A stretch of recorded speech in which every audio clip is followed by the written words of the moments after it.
नमस्कार. नंदुरबार तालुका विधायक समिती's College of Education Nandurbar.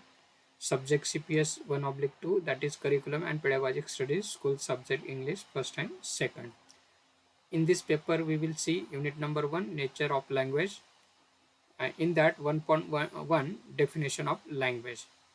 So let us see definitions of language. Uh, in unit number 1, Nature of Language, we have a topic 1.1, Definition of Language. Uh, I have one question. Uh, what is language? Can you think, or can you imagine what it may be? Uh, okay. See, when I ask this question, what is language? It means language. Some of you must have the answer.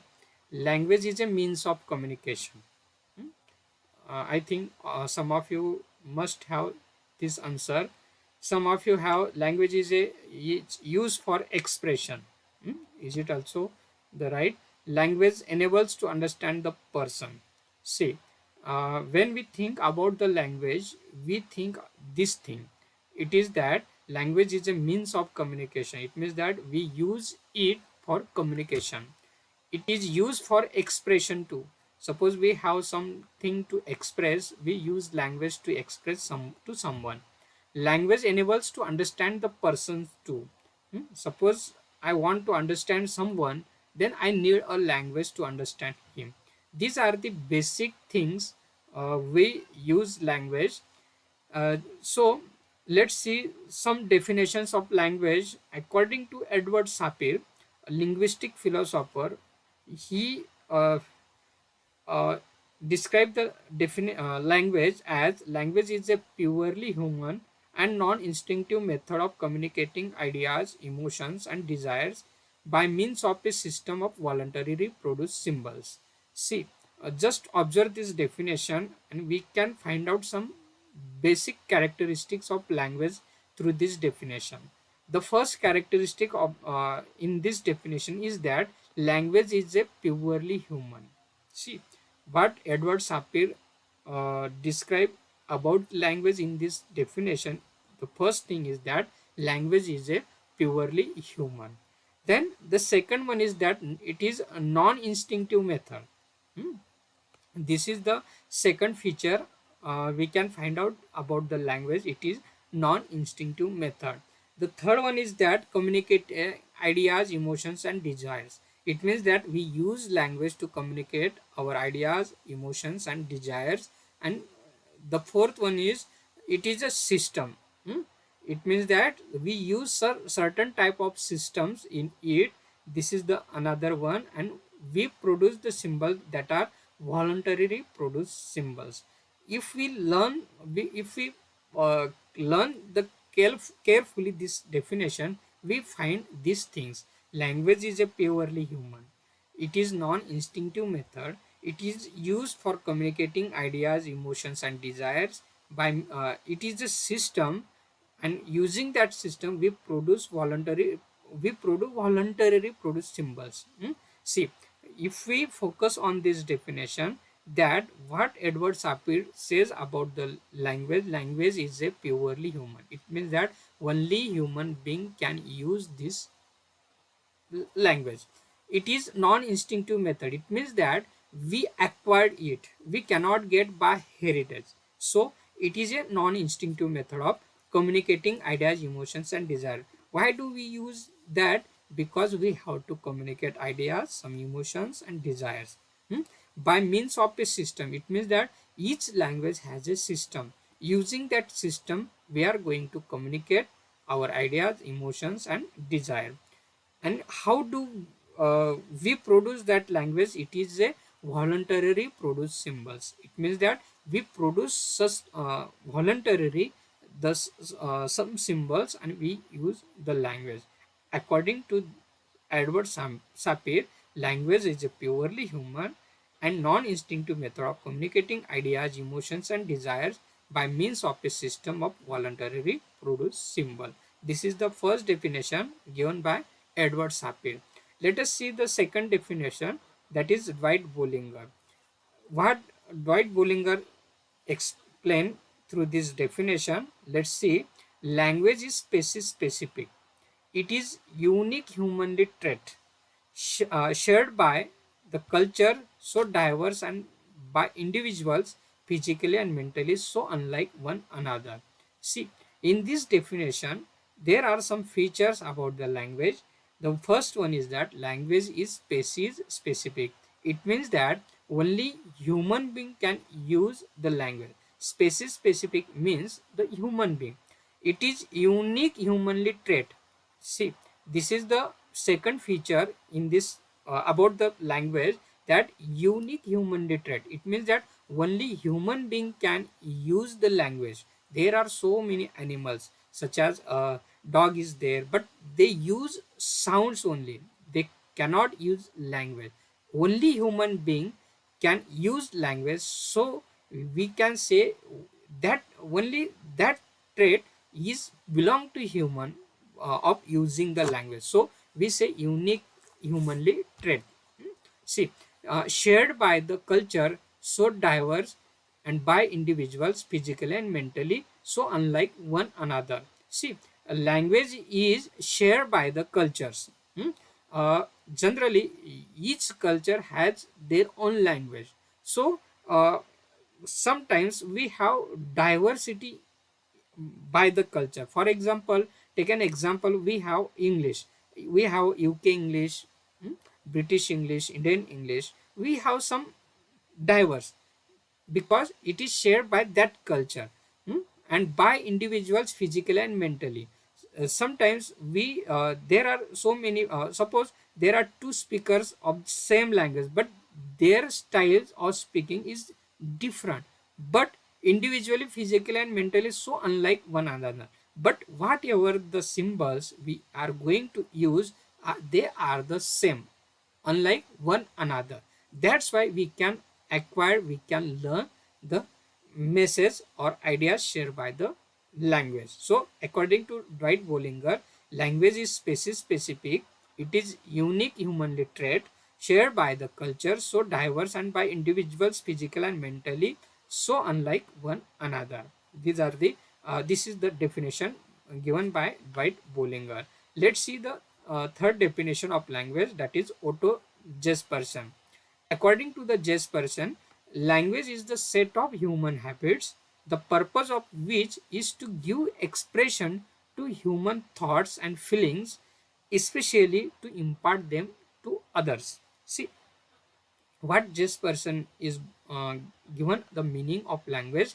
He said there are some features of language is that language is the set of human habits. See, as a habit formation we can learn the language. So language is the set of human habit. Hmm? Uh, so the purpose of which is to give expression. I just ask you one question, what is language, what is the purpose of language? We say we use language to express ourselves, to express our thoughts. So the purpose of which is to give expression to human thoughts and feeling, especially to impart them to others. It means that to give expression is the main purpose of language, and to what it going to express, that is human thoughts and feelings. Then why we are going to express our thoughts and feelings? Because we have to impart them to others. Suppose I have some thoughts, I have to impart them to you, then I am going to use the language. To impart them to others, we use a language. This in this definition we find some features of language, that is language is the set of human habits. It gives expression to human thoughts and feeling, and that we are going to impart them to others. That is the definition. Let's see Block and Trager definition. Language is a set of arbitrary vocal symbols by means of which a social group communicates. See, in this definition, language is a set of arbitrary vocal symbols by means of which a social group communicates. We have vocal symbols, means of communication, which a social group communicates. Using that social group, whatever they are going to produce or whatever they are going to use, the medium, that is means, we call them it as a language. It is a arbitrary. So Block and Traeger explain this definition. Language is a set of arbitrary vocal symbols by means of which a social group communicates. See, the last one definition, that word how language is a system of arbitrary vocal symbols used for human communication. See, language is a system. It has a system. We will explain all these concepts, system, arbitrary vocal symbols in the nature of language. So, arbitrary vocal symbols are there used for humans and for communication. See, uh, using the system of that language, we are going to produce vocal symbols, and using them, we are going to communicate. That is the meaning of language given by word how. So, let's see the nature of language after the definition. See, the while explaining the nature of language, we must have observed some principles of that language, some characteristics of that language, and we will elaborate, or we will explain them. Language is verbal and vocal. See, this is the first characters or first thing we are going to explain the nature of language, that language is verbal or local. Why do we call it as a verbal or vocal? Because language is an organization of sounds of vocal symbols. It means that using vocal symbols, we organize them to produce some sounds.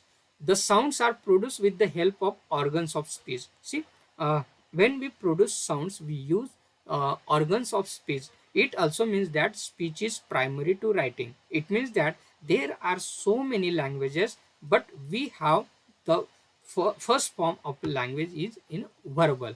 That's why we call them. It is also means that speech is primary to writing. It means that speech is first, then we have a writing script. That's why it is verbal and vocal. Language is vocal because it is made of sounds produced by organs of speech. See, we call language as a vocal because it is made of sounds, and that sounds produced by our organ of speech. See, this is the first characteristic or first thing that we explain the nature of language. Let's see the second one. Language is a means of communication. See, in definitions we have seen all these points.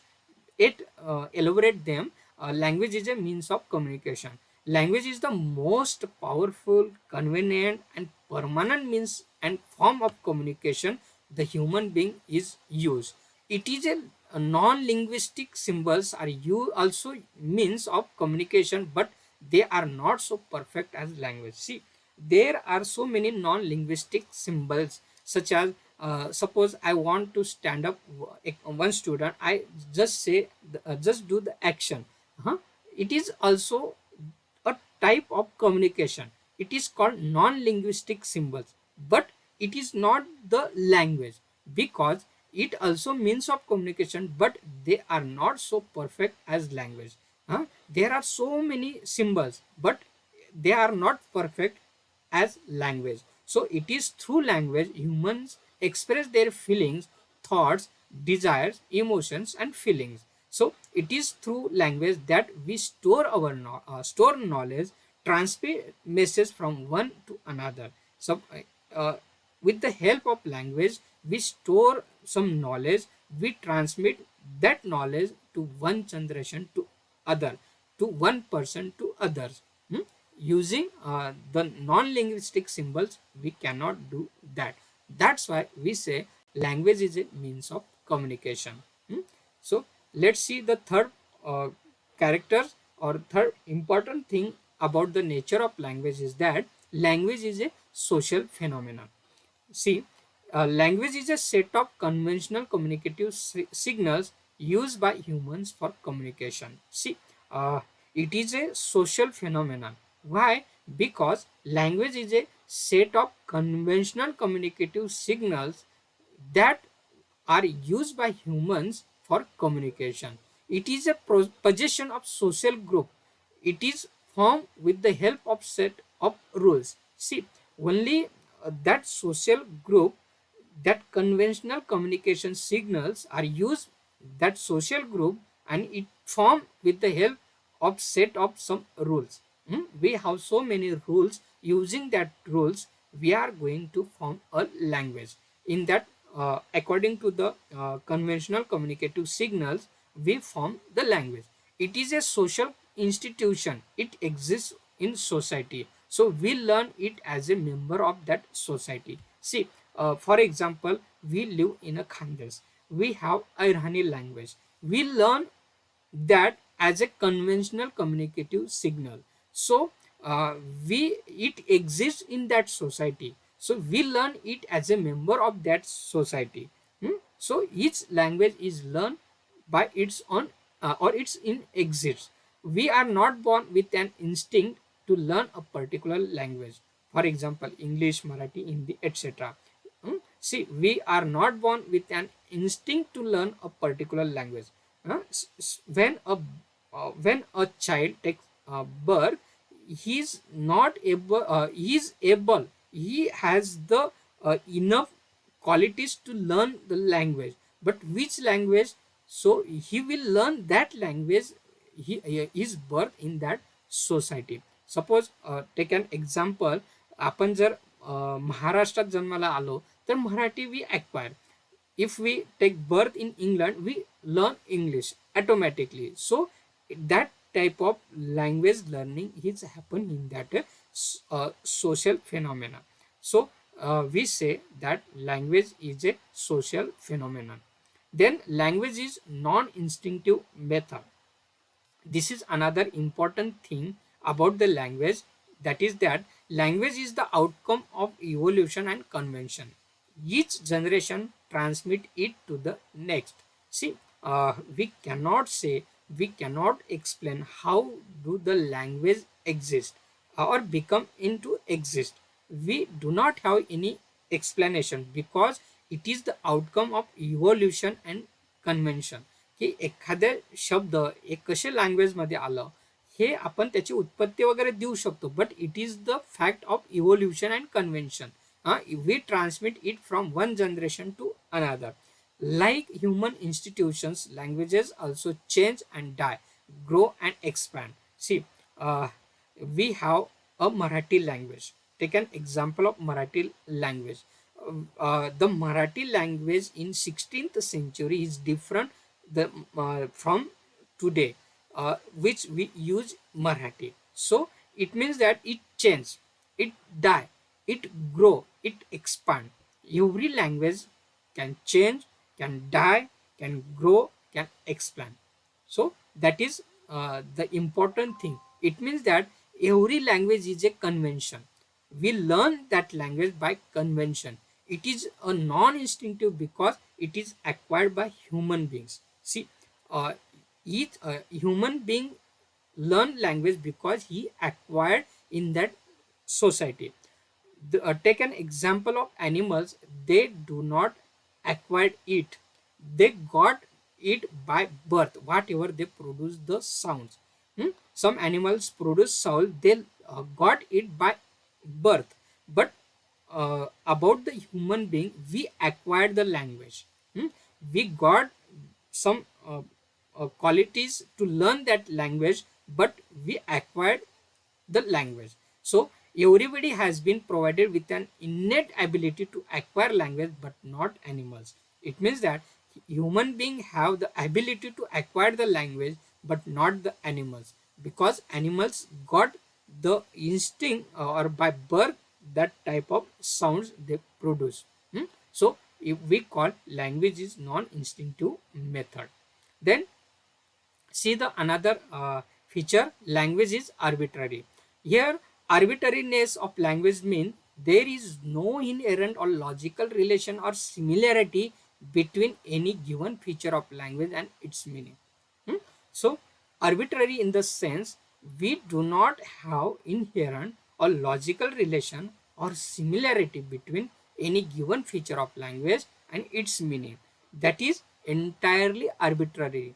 That there is no direct necessary connection between the nature of things or ideas the language deals with and the linguistic units are combinations by which these things or ideas are expressed. See, there is no reason why do we call four-leg domestic animal dog in English and kutta in Hindi, because we do not have any kind of reason, but it comes by logical or it conventional, it is arbitrary, because there is no connection between why do we call dog in English, why do we call kutta in Hindi. It is an arbitrary.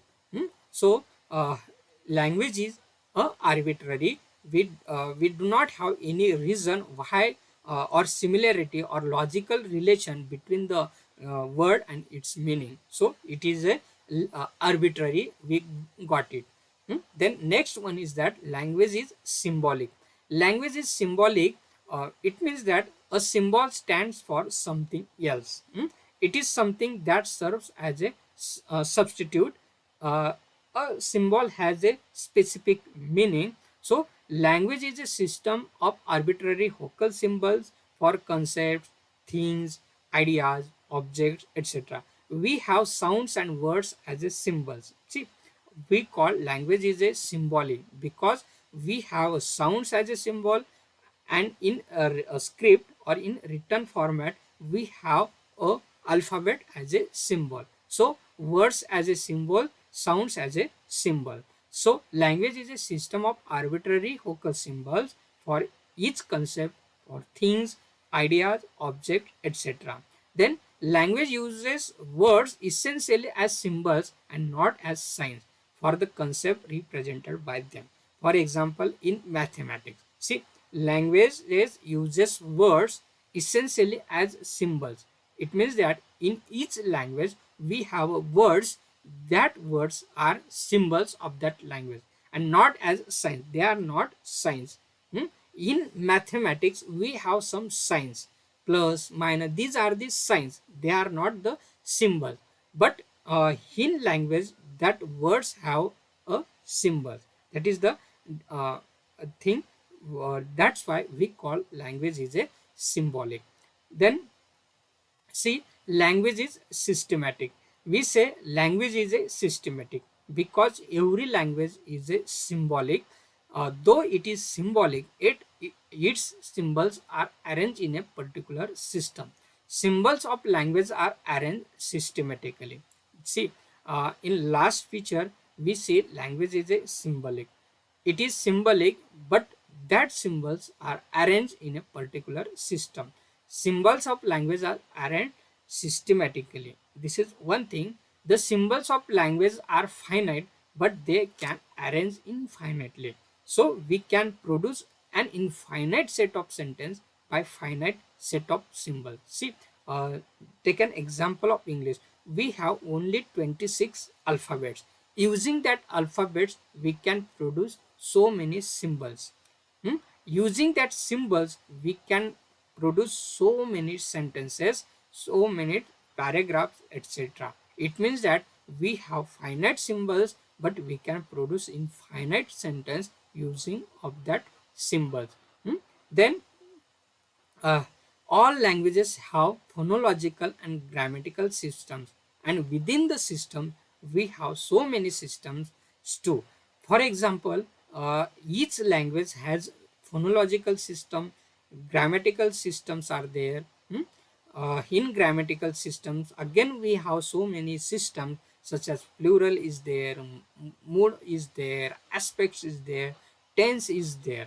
So each system has so many subsystems too. So systematic also mean that the speaker of language use only specific combination.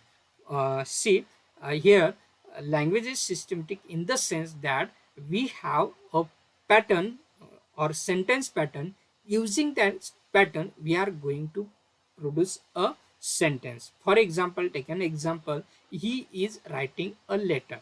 This is a sentence, but not as he writing is a, see the word L-T-E-T-E-R, it is not a letter, so etc. It means that we have a certain and specific system that we are going to use that words to produce a meaningful sentence. That is, it means that it is a systematic. Using that system, we can produce a meaningful sentence. So language is a systematic.